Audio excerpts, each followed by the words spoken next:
Reasons why bida ang Asian movies this November. Loaded na ng paborito ninyong Asian action stars. Ayos na po kayo? May courtroom drama, comedy, at cool martial arts moves pa. Snake in the Eagle's Shadow, November 2. Fist of Fury, November 9. House of Fury, November 16. Last Hero in China, November 23. And Guilt by Design, November 30. Bida Asia, Sunday mornings at 8 sa Heart of Asia. Ang janitor na parating nabubuli. Sino naman ba sila nagsanay? Makakakilala ng isang pulubi. Bakit nyo sinasaktan itong matanda, ha? Di niya alam. Ayos na po kayo? Ito na pala ang pabago sa buhay niya. Si Jackie Chan sa Snake in the Eagle's Shadow. Ngayong Sunday 8 a.m. sa Bida Asia. Isang alamat ang maestro niya, ngunit Nahuli na ako. ang kanyang kamatayan ay di katanggap-tanggap. Maestro! Pwede bang mamatay ang tao sa ulcer? Ngayon, Isa ka rin bang Chino?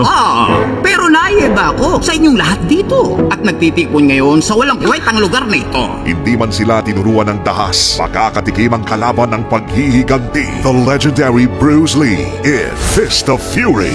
Ngayong Sunday 8 a.m. sa Bida Asia. Iniwan na niya ang dati niyang buhay upang makapiling sila. Bakit hindi kita nakita sa eskwelahan? Nandun kayo? Ngunit nasundan siya ng kanyang nakaraan. Maupo kayo.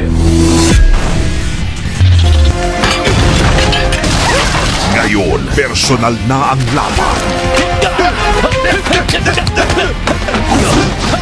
House of Fury. Ngayong Sunday 8 a.m. sa Bida Asia. Mga ordinaryong mamamayan sila Bakit mo nga kayong sinto-sinto? Ginagaya lang naman namin kayo. na nilalamangan. Pinadala ko ng may-ari nitong gusali. Magtataas na kasi siya ng upa.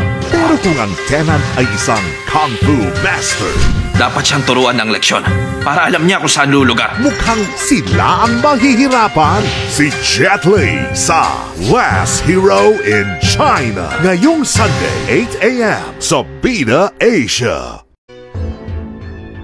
Sa isang paglilitis, jury ang may kapangyarihang magpasya. Nakikiusap akong sana'y maging patas at makatarungan ang inyong magiging hatol. Ngunit paano kung isa sa kanila Hawak ko ngayon ang anak mo. Kung ayaw mo siyang mapahamak, susunod din sa gusto ko. ang may kakayahang baguhin ang kanilang desisyon? Gusto ko sanang i-hypnotize mo ang ilan sa mga jury. Para makita nilang si Lin Chi ay guilty sa nangyaring pagpatay sa uncle niya.